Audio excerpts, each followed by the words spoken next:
Salut à tous, bienvenue sur Tarif et News, semaine 48. Alors on commence avec le programme d'animation. Demain, ça cause Figous, comme d'habitude, avec Raph Park et puis Grégoric. On va parler de l'obsolescence programmée des règles. Est-elle nécessaire pour la vie, la survie, je dirais même, d'un jeu? Donc que ce soit chez Games Workshop ou que ce soit chez d'autres éditeurs, est-ce qu'il faut absolument que les règles puissent évoluer? Est-ce que c'est un problème? Est-ce qu'on peut rester sur le même type de jeu très longtemps? On en discute demain en live sur Twitch. Ensuite, mercredi, alors vous avez une rediffusion de live que j'ai fait mardi dernier où je reviens sur les commentaires. Donc si vous voulez qu'on reparle de Temu, on parle pas mal de Temu. Si vous voulez qu'on parle de sous, on parle de sous. Fun fact, non, je n'ai pas gagné d'hélicoptère avec, avec Temu.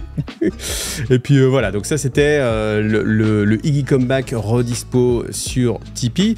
18h, par contre, ça va être assez intéressant. C'est du C'est pas sorcier. Vous vous rappelez C'est pas sorcier avec Jimmy, avec Jimmy, comment il s'appelle? Jamie peut-être? Ah, je sais plus. Jamie Gourmand, un truc comme ça.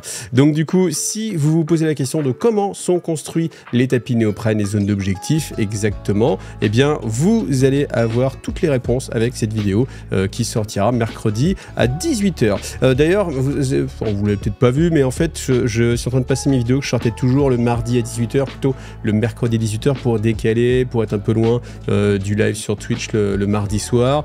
Si vous avez un avis là-dessus, n'hésitez pas à me le donner. Si vous avez un avis global sur l'heure à laquelle sortent les vidéos, le moment, n'hésitez pas à me le donner. Mais en tout cas, si vous voulez vraiment apprendre et voir en détail comment c'est fait, eh bien, c'est une vidéo qui est assez intéressante. Elle est assez courte en plus, donc on est vraiment dans l'efficacité. Jeudi 5, vous avez la suite du lore. C'est du combat avec les chevaliers de Taranis et une discussion et une réflexion sur l'armement dans le 41e millénaire. Vendredi, on découvre toutes les nouveautés Conquest, donc je vous les montre en détail. Vous pourrez apprécier à quel point Conquest maintenant n'a pas à rougir par rapport à ce que peut sortir Games Workshop. Vraiment, la qualité des figurines est vraiment les dernières. C'est top. Et c'est top, on est vraiment arrivé à un niveau de qualité de figurine qui est vraiment très bon et où on a un prix qui est assez contenu aussi malgré tout, parce que même si on est sur un jeu de régiment, donc forcément ça demande beaucoup de sous parce que il faut beaucoup de figurines, mais c'est un jeu de régiment, c'est pas un jeu d'escarmouche, mais au moins vous avez 12 figurines 45 €, moins 10% avec le code IGTV sur le site de Conquest, mais vous avez une qualité de figurine qui n'a pas du tout à rougir avec le top de ce qui peut se faire actuellement. Donc je vous invite à visionner cette vidéo pour vous refaire un avis sur les figues de Conquest. Ensuite, samedi à 11h heure légale, je vous ferai la preview, l'unboxing de la nouvelle boîte Bruto et Rusé qu'on va avoir là, je vous en parlais juste après, parce qu'elle est en précommande là. Donc si vous voulez voir les figurines terminées, une partie des figurines peintes, mon avis sur ce qu'il y a à l'intérieur, et ben voilà, samedi 7 à 11h. Et puis prenez en considération que, eh bien, les vidéos d'unboxing, c'est, je pense, la particularité de la chaîne. Je suis le seul à vous proposer ça. Et ayez-le en tête quand vous vous dites, tiens, est-ce que j'aime bien ce que fait Iggy ou pas?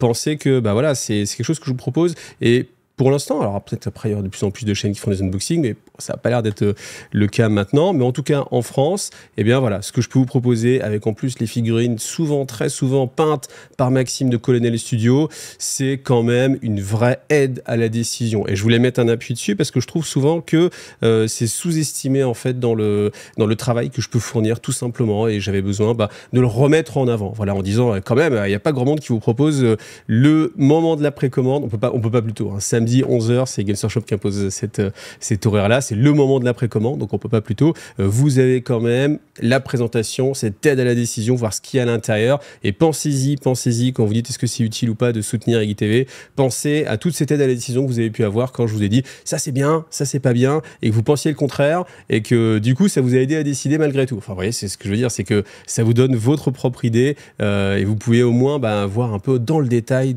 tout ce qu'il y a à l'intérieur des boîtes. Donc voilà. Et puis dimanche, petite rediffusion aussi sur Tipeee à 8h. Ce sera le live le plus what the fuck de l'année. Et je vais vous lire le petit commentaire de Vincent. Je me permets parce que ce commentaire, il est tellement aux petits oignons que je me permets de vous le redonner. Donc Vincent qui dit « Je voulais simplement remercier Iggy et Jericho d'avoir organisé ce live. Personnellement, c'était le live le plus fun et drôle auquel j'ai pu assister jusqu'à maintenant sur Twitch. Vraiment un moment hors du temps, délirant, bon enfant, entier et passionné. J'en suis déjà nostalgique. » Donc voilà, ouais, ça c'est un vrai commentaire qui fait vraiment, vraiment chaud au cœur. Et en fait, le concept, c'était vraiment qu'avec Jericho, on délirait, on racontait des histoires sur les photos de figurines que vous avez. C'est marrant parce que quand je revois cette photo là que j'ai choisie pour la miniature, et ben, ça m'évoque quelque chose. En fait, ça raconte une histoire. Donc c'était vraiment un moment vraiment sympathique. Donc vous voyez, ça aussi, c'est quelque chose qui peut vous donner envie. Peut-être, je sais pas, de faire un petit tip à 3 € pour avoir la rediffusion sur Tipeee à 8 h. Ah, je sais pas.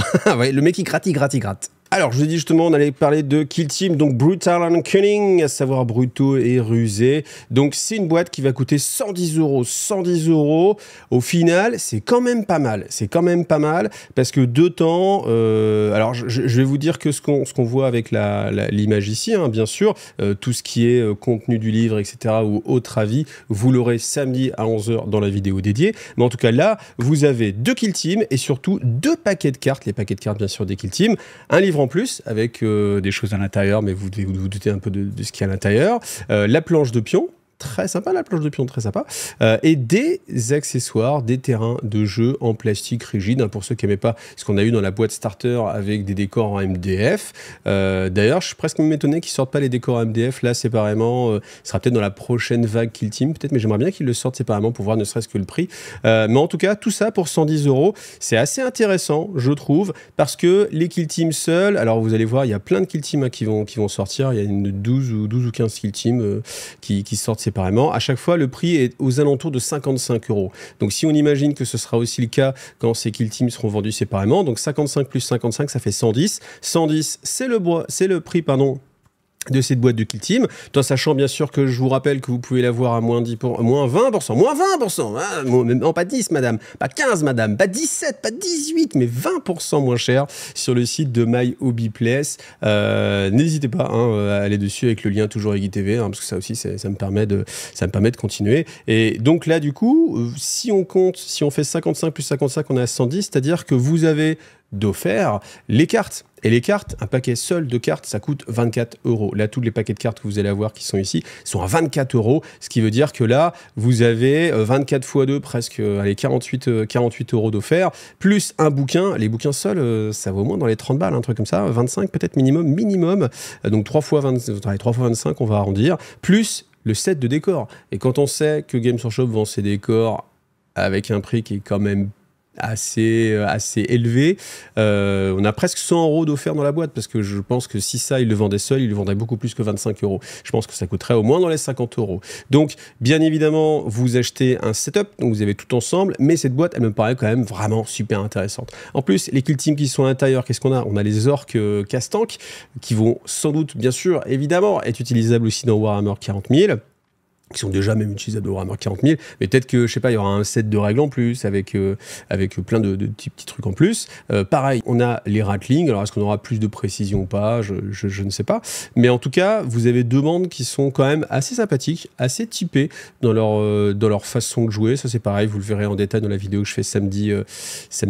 Et puis bah voilà, pour juste le prix de 2 Kill Team, bah, vous avez quand même les cartes offertes. Les cartes, c'est quand même un accessoire de jeu qui est vraiment très sympathique. Vous avez le bouquin si vous voulez un petit peu de lore, toujours sympa, et surtout vous avez d'autres façons de jouer à l'intérieur, d'autres missions, on verra. Et puis vous avez aussi ce set de décor, c'est toujours sympa ce set de décor. En plus, comme on le voit sur l'image, il n'est pas très marqué, donc on peut le réutiliser forcément à de nombreuses occasions, donc c'est quand même plutôt sympathique. Ensuite, ils sortent la Killzone Volcus. La Killzone Focus, elle est au prix de 105 € de tête, je vérifie quand même au cas où, si je dis pas de bêtises, c'est bien ça, 105 €, donc... Et à la fois, c'est pas donné, parce que si on le met en rapport avec la boîte de Hivestorm qui était sortie, qui était de tête, je crois, à 160, alors qu'il y avait 2 Kill Team à l'intérieur, le bouquin de règles, la petite grappe, en fait, avec les équipements, et ben on se retrouve vraiment avec des décors qui, techniquement, dans la boîte, coûtaient moins cher. Mais ça, c'est normal. Ça, c'est le deal classique. C'est si vous voulez payer moins cher, bah, vous prenez la grosse boîte un petit peu compile, et quand ça sort à part, forcément, ça coûte plus cher. Mais en tout cas, ces décors-là, moi, je les trouve vraiment très sympathiques. Ils peuvent être utilisés aussi Si vous voulez jouer à 40 000, hein, je pense qu'il y a moyen de les adapter assez facilement, même si vous jouez avec les layouts, les layouts officiels, bah, c'est pas grave, hein, ça peut se redécouper, et puis voilà, vous pouvez bidouiller et puis avoir quand même une belle base, en tout cas un peu plus jolie que des cartons à pizza, vous voyez ce que je veux dire. Donc 110 € pour ces décors-là, honnêtement, je trouve que ça vaut son prix, surtout si on se met dans l'écosystème Games Workshop. Dans l'écosystème Games Workshop, un seul bâtiment, en général, ça vaut 60 balles. Si vous regardez quand ils sortaient encore ces bâtiments-là, un seul bâtiment, c'était 60 balles.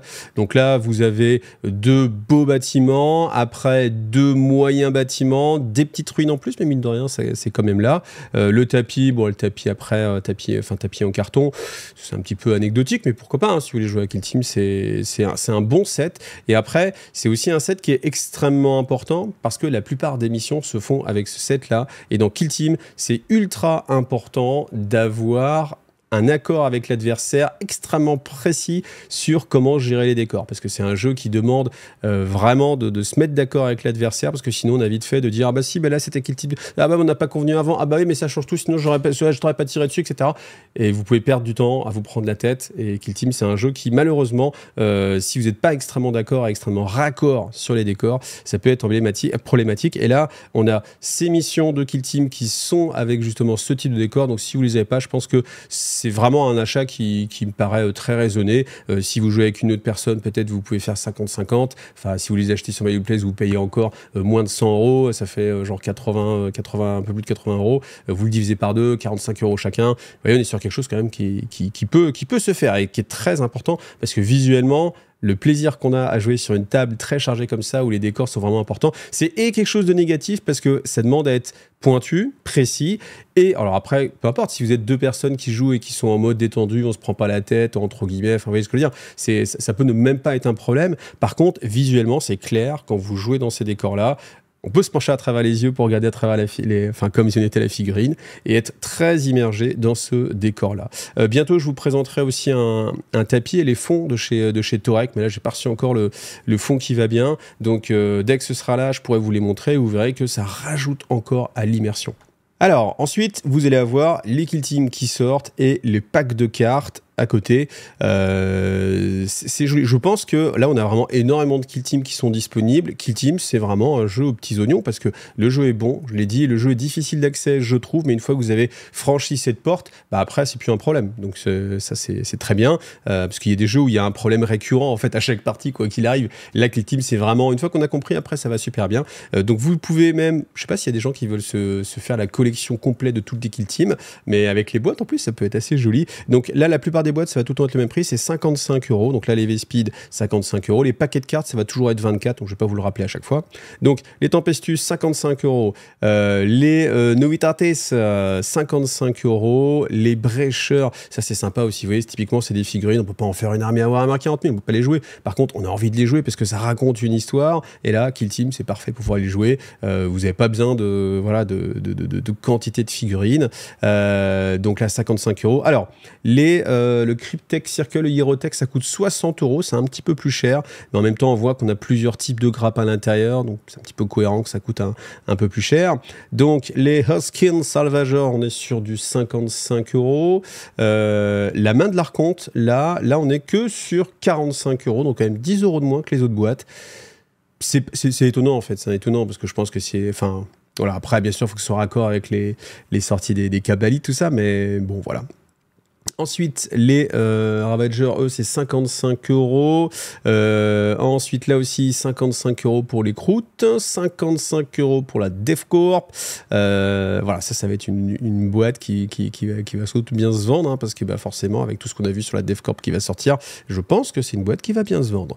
L'Exaction Squad aussi, super. Les Arbites, si vous avez joué à Necro, ou si vous avez les Roland comment ça s'appelle, Judge Dredd. Et ben ouais, forcément, les Arbites, c'est assez mythique, je trouve. Je trouve pour les vieux joueurs un peu toute cette génération un petit peu, voilà, Arbites, Judge Dredd, moi, vous savez, il y a quelque chose qui me parle dans cette Kill Team. Évidemment, on pouvait pas vraiment les jouer, voilà, et là, Kill Team, là, ça permet vraiment de les jouer, donc ça fait plaisir. Les Blade of Ken, là, ça va coûter plus cher, ça va coûter 62,50 €, c'est la Kill Team la plus chère. Après, des cartes spécifiques, alors je ne sais pas ce qu'il y a dedans, pas beaucoup d'informations.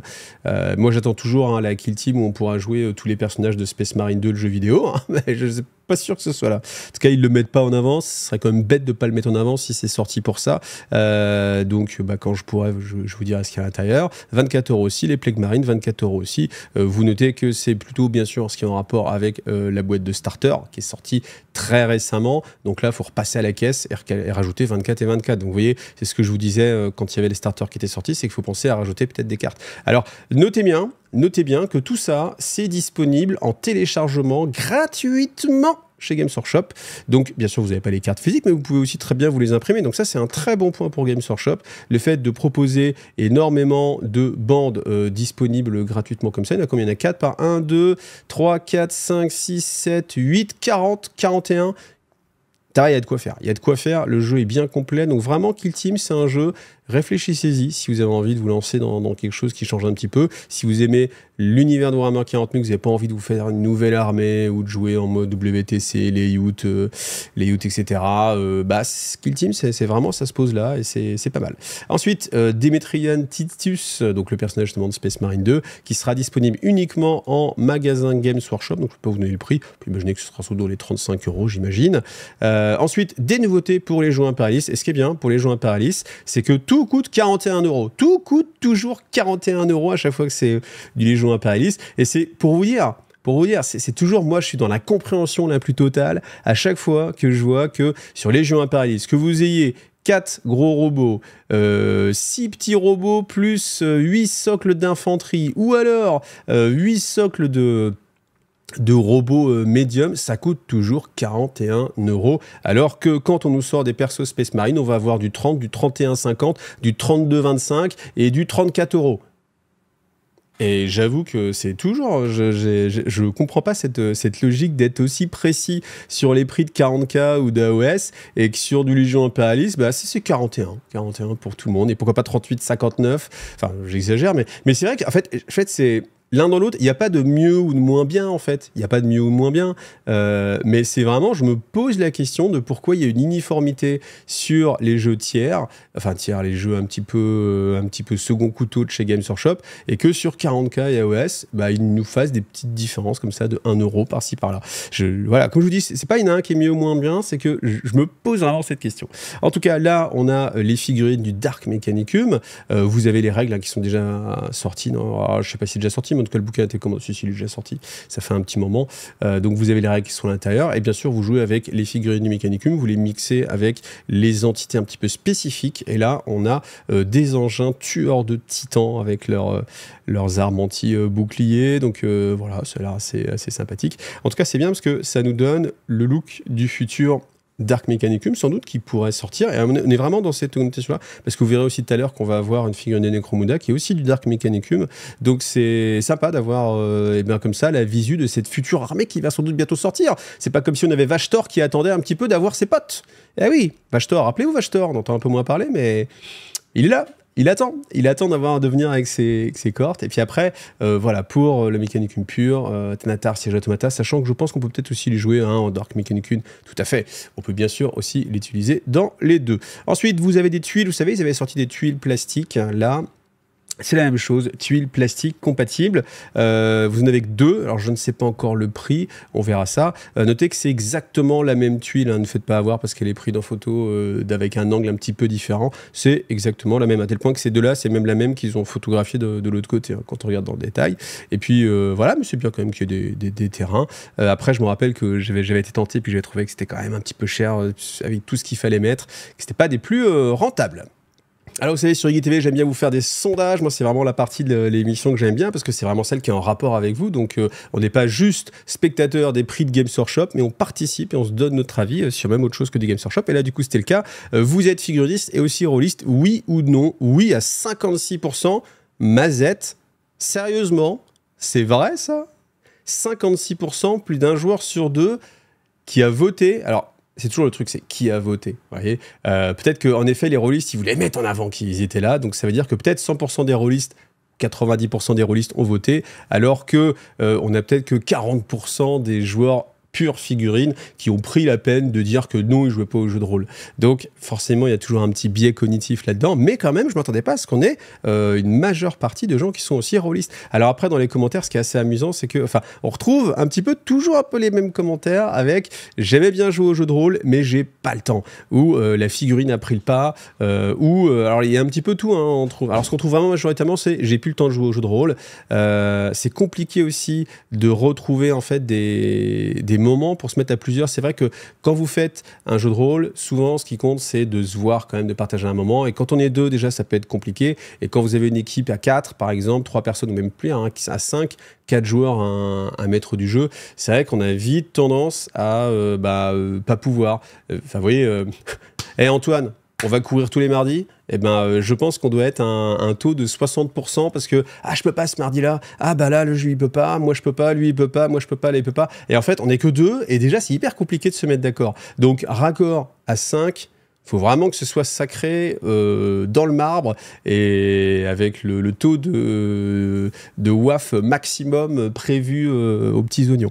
Donc ça, c'est vrai que c'est important. Et après, quelqu'un me disait, Matt Guy, qui disait, il faut penser aussi au VTT, c'est-à-dire toutes les plateformes en fait pour jouer en distanciel. Et ça, c'est vrai que c'est quelque chose qui a été assez mis en avant avec le Covid et qui du coup maintenant peut permettre justement de pallier à ce problème parce que en fait peut-être que ça peut être aussi plus facile de jouer en distanciel avec des gens qui sont très loin, mais qui ont de la disponibilité, plutôt que de se resserrer en fait aux gens qui sont physiquement proches et qui du coup n'ont pas forcément en fait la disponibilité, tout en sachant que bien sûr c'est des gens avec qui vous devez vous entendre bien en plus. Mais après je noterai aussi Laurent, je crois, qui disait que voilà, il mixe en fait ce côté figurine. Alors non, c'était pas lui, c'était où, c'était là, voilà, c'était Oren qui disait rajouter en fait les décors, et que ça rajoute vraiment pour tout ce qui est pur jeu de rôle, d'avoir en fait des éléments 3D. Là, je suis complètement d'accord. Moi, c'est vrai que ce qui me manque un peu dans le jeu de rôle, c'est de toucher un peu des choses et le côté un petit peu... voilà, moi j'aime bien avoir les beaux décors, et c'est vrai que c'est l'atout de la figurine, et quand on peut mixer les deux, eh bien, c'est toujours assez intéressant. Bon, en sachant que maintenant une personne sur deux fait du jeu de rôle, j'imagine que monsieur le Tanuki, tu vas me dire, tu vois Iggy, il faut que tu mettes en ligne le jeu de rôle que tu as fait avec tes tipeurs. Il y a de ça 4 ans maintenant, et que tu mettes la suite, parce que j'ai mis que l'épisode 1, mais comme ça avait complètement floppé sur la chaîne, j'avais dit bon, on va arrêter parce qu'en plus c'est beaucoup de temps de montage pour essayer de rendre le truc regardable, et pour un résultat qui tu fais ok, je crois que on a essayé puis que ça a floppé. Mais on sait jamais, hein, tu peux remettre le message, hein, on ne sait jamais. Alors c'est plaisant parce qu'on a des nouveautés pour The Old World. En fait, j'avoue que moi personnellement, en plus je suis même pas joueur, mais j'avais trouvé ça décevant ce qu'ils nous ont montré dans les previews sur à Atlanta, là, sur les nouveautés sur The Old World, parce qu'il y avait à peu près rien. Et là, bon voilà, quand même, on a eu un perso du côté Chaos, là on a un perso du côté Empire, donc je sais pas si ça ira beaucoup plus loin. Je sais pas s'ils vont ressortir des machines de guerre. Moi c'est quelque chose que je disais que je trouvais assez plaisant toujours chez Forge World. On avait ces grosses machines de guerre, vous vous rappelez du mammouth de guerre, ça c'était Mastar, c'est ce qui me donne un peu des étoiles dans les yeux. Là on a un perso, il est assez réussi, je trouve qu'il est très bien, en plus il est vraiment dans cette imagerie The Old World, bien détaillé, les proportions, ouais, elles sont encore dans cette vibe de justement The Old World, donc franchement je trouve assez réussi, il est vraiment pas mal. Il va sortir chez Forge World, donc bien sûr en résine, mais je me demande, est-ce qu'un jour Forge World va nous refaire des kits un petit peu plus conséquents? Est-ce que même Games Workshop en plastique va ressortir des choses exprès pour The Old World assez conséquentes? J'imagine bien sûr que ça va dépendre du volume des ventes et des sous qui sont générés, mais moi ça me ferait plaisir, et en tant que non-joueur, enfin si j'étais joueur, si je me projette et que j'étais joueur, je me disais ça me ferait plaisir quand même de sortir, je sais pas, un nouveau trébuchet ou une machine de guerre, quelque chose qui vous voyez, qui un dragon peut-être, enfin vous voyez, un chariot, je sais pas quoi, des choses un petit peu nouvelles aussi pour se faire plaisir. Alors tout à l'heure, hein, je grattais le coup de Tipeee, parce que c'est vrai que Tipeee là c'est compliqué, c'est très compliqué, donc je remercie Thomas le Toum qui a mis un coup de tip, et puis voilà, et en fait c'est vrai que Tipeee ça va vraiment pas dans le bon sens. Alors c'est une période qui est difficile, j'imagine, mais c'est vrai que c'est quelque chose qui est un petit peu Ouais, flippant, c'est un grand mot, mais on n'est pas loin de ça quand même, hein, parce que c'est vrai que quand on se projette et qu'on va sur le long terme, on se dit c'est compliqué, c'est compliqué. Donc voilà, bah, je sais pas, je remets une couche, pardon, mais comme j'en cause déjà toutes les semaines, voilà, mais je sais pas, faut vraiment se rendre compte que c'est impossible d'être rentable sur YouTube s'il n'y a pas une aide extérieure. Voilà, j'en parlais ce midi encore en live, mais en fait, l'idée, c'est que ça peut pas être rentable de faire du multijeu, de parler un peu de games, de parler un petit peu d'autres jeux et d'essayer de couvrir un petit peu tous les aspects. Et en même temps, de réussir à dégager suffisamment de sous parce que l'algorithme de YouTube fait en sorte que vous n'êtes pas mis en avant. Au contraire, les gens, ce qu'ils veulent, c'est des choses facilement identifiable. Ce qui marche, c'est quoi? C'est quand vous avez une chaîne très thématique où les gens savent exactement ce que vous allez sortir. C'est-à-dire que si je vous dis Indomitus, vous allez me dire c'est quoi sa prochaine vidéo? Du lore, ok, ouais, effectivement. Si je vous dis Ice Miniature, vous allez dire c'est quoi sa prochaine vidéo? Et de l'actu sur Games, ouais, ok, d'accord, on a compris. Et en fait, quand je vous dis Iggy TV, si je vous dis c'est quoi ma prochaine vidéo? Alors si vous êtes malin, vous avez le programme d'animation, vous le savez. Mais dans l'absolu, certains vont me dire du lore, certains vont me dire un unboxing, certains vont me dire un rapport de bataille, certains vont dire une review produit, un apprendre à jouer, des règles. Et en fait, j'ai ce désavantage d'être non identifiable facilement pour une plateforme comme YouTube et l'algorithme, ce qui fait que c'est pas facile. Donc ça va pas dans le bon sens et c'est pour ça que ça ne peut pas tenir sans une aide extérieure. Et l'aide extérieure, c'est bien sûr Tipeee, c'est vous. C'est pour ça que je vous le rabâche à chaque vidéo, tout le temps. Mais c'est hyper important. Ça ne peut pas marcher s'il n'y a pas des gens qui donnent en fait. C'est pas rentable de faire ça. Il faut absolument autre chose. Alors certains, je vous vois venir, vous allez dire ouais, dans ce cas-là, fais un autre travail, etc. Et c'est là où j'en reviens à ce que je vous disais tout à l'heure. Si Iggy TV s'arrête, l'unboxing Kill Team, qui c'est qui va le faire? Ouais, je sais pas. Mais en fait, toutes ces vidéos que je peux vous proposer qui sont un peu différentes, typiquement apprendre à jouer à Kill Team, enfin toutes ces présentations, que ce soit Games ou d'autres jeux, les émissions comme Sacos Figus, tout ça, enfin tous ces sujets-là que j'essaie de vous présenter, ça tient que par la solidarité Tipeee et que parce qu'il y a des gens aussi qui me soutiennent sur MyHobbyPlace. Donc pensez-y, c'est vraiment important si vous voulez que ça continue. Moi, j'ai envie de continuer autant que faire se peut et je le ferai. Et je pense que je serai encore là l'année prochaine. Ça va, c'est dans 30 jours. Mais c'est vrai que c'est inquiétant. Donc, si vous avez peut-être un petit peu de budget, voilà, un petit abonnement, voilà, je gratte, mais c'est important, je suis obligé d'en passer par là, parce que ce n'est pas juste mon travail qui va réussir à payer, parce que juste mon travail, c'est toutes les vidéos que vous avez, ces vidéos, YouTube ne me fait pas gagner suffisamment d'argent dessus, donc je ne peux pas m'en sortir juste avec ça. Il faut autre chose, des partenariats, merci MyHobbyPlace, et le soutien tout simplement de vous. Voilà, tout ça. Merci en tout cas à tous ceux qui m'aident vraiment depuis longtemps, qui font comme ils peuvent. Je vois que des fois, c'est vrai qu'il y a des Tipeee qui baissent, parce que tu sens que la personne, du coup, on a tous des moments de difficulté, des moments où ça va mieux, des moments où ça va un peu moins bien. C'est vrai que le moment où ça va moins bien, on est un peu plus près de ses sous. Peut-être qu'à un moment où ça va un peu mieux, pensez peut-être aussi à peut-être un petit coup d'aide en plus pour essayer de compenser, de faire un équilibre. En tout cas, voilà. Mais quoi qu'il arrive, moi je ferai vraiment le max pour que ça continue. En tout cas, je prends toujours autant de plaisir. Et j'ai des périodes plus ou moins, mais là vraiment en ce moment c'est assez sympa. Je sors pas mal de vidéos. Là, vous avez vu dans le programme d'animation, une vidéo par jour, un contenu par jour, et encore, sans même parler des peut-être vidéos en plus qui vont popper avec le calendrier de l'avant. Donc il y a quand même pas mal de contenu, mais voilà, c'est très diversifié. Ça ne peut pas exister sans le soutien des gens qui le font juste par cette vision de se dire c'est vrai que je gagne rien à donner vraiment, enfin si quand même vous avez des vidéos en avant, des vidéos sans pub, etc. Mais je comprends que comme c'est du contenu qui est déjà gratuit, c'est pas fou, pourquoi vous allez le donner alors que vous avez déjà le contenu gratuit? Et en fait il faut voir plus loin que ça, il faut voir que si vous voulez ce même contenu gratuit encore dans un an, c'est parce que vous avez donné maintenant. Voilà, c'est ça que je veux vous mettre en tête. Bon, j'étais un petit peu lourd là-dessus, mais c'est quand même ultra important. Donc voilà, allez, on continue sur l'actu et les figous. Alors je disais que c'était une semaine assez portée sur le Dark Mechanicum parce qu'on a pour Necromunda la sortie de cette figurine et on nous explique qu'il est détaché comme ça de l'avènement en fait du culte Mechanicus qui lui depuis 10 ans se doit de ne pas progresser et d'être dans cette stagnation. Vous savez quoi, je rentre dans la stagnation.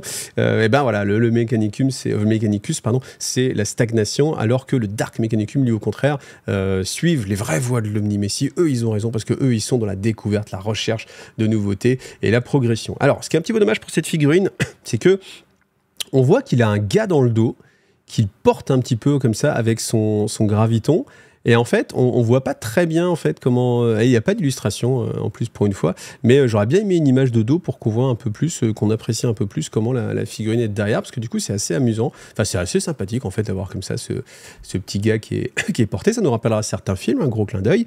Là, on voit aussi comment il s'appelle ? Je crois que ça s'appelait le chat. Dans Space Hulk. Je crois que c'était ça, CHAT, de mémoire, hein, comme ça, et ça voulait dire, je sais pas, enfin, c'était un acronyme, et ils avaient fait un truc un petit peu rigolo. Et là, c'est la version un peu Dark Mechanicum. Mais en fait, ce qu'on regarde aussi, c'est que c'est pas beaucoup plus dark que du Mechanicus classique en fait, hein. Le côté dark il n'est pas non plus extrêmement plaisant, mais en tout cas ça peut donner aussi un ordre d'idée sur le choix graphique qui pourrait être fait pour les figurines du Dark Mechanicum quand elles vont sortir. Alors après, juste la figurine en elle-même, je la trouve un petit peu simple en fait, un petit peu à l'ancienne. Vous voyez un gros câble qui passe comme ça, le masque un peu rond, le gros câble. J'avoue que cette figurine, je la trouve plus dans les années...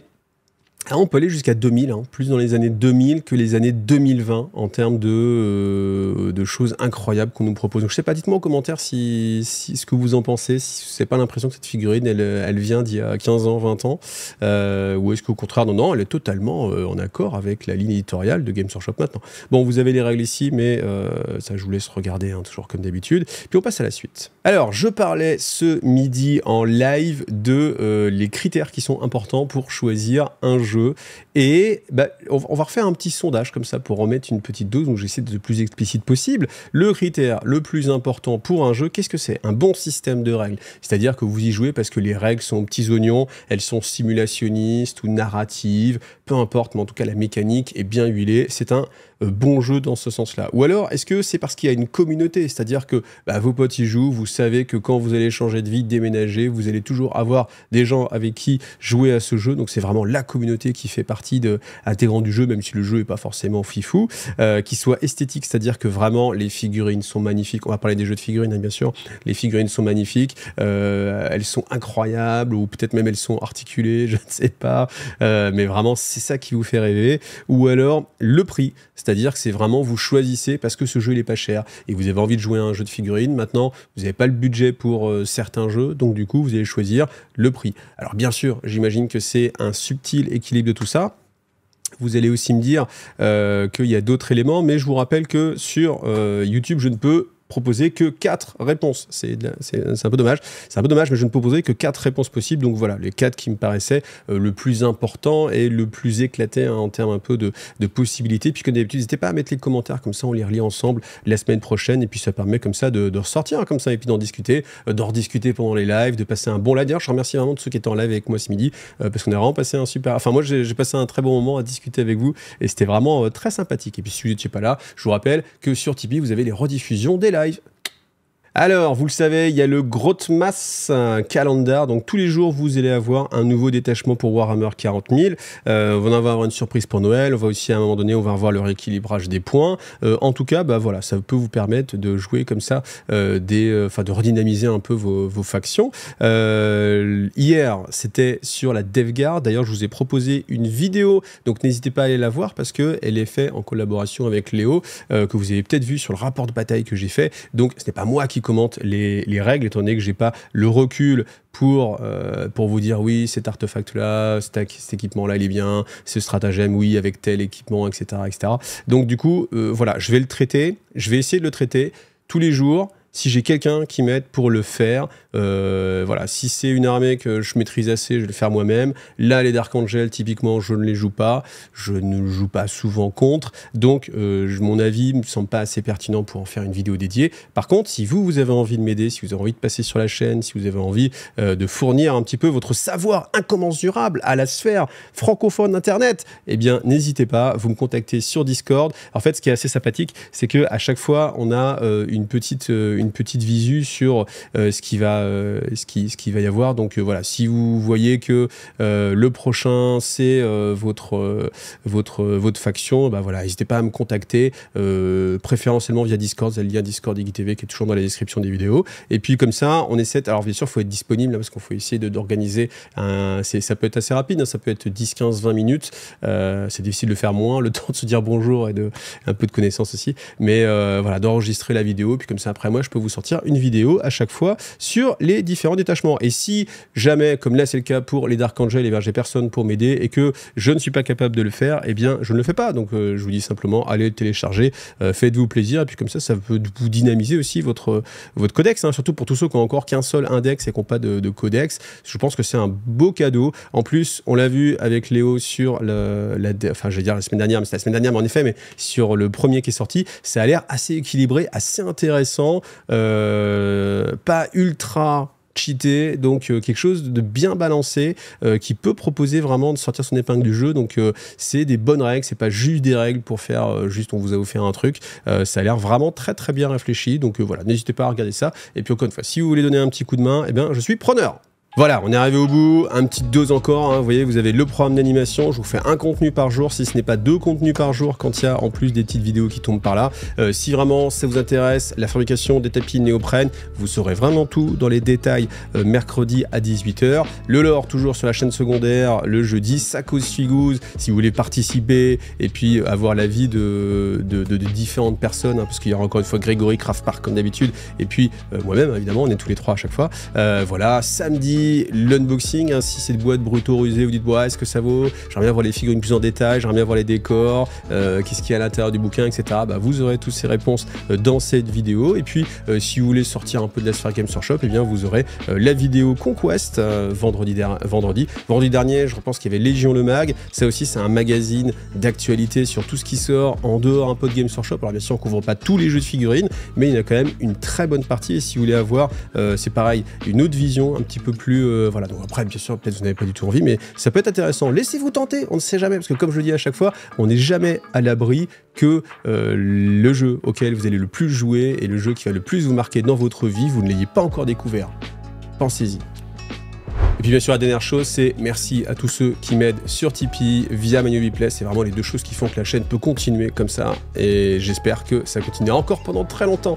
Merci vraiment à vous d'y penser et gros bisous, allez à bientôt, bye bye.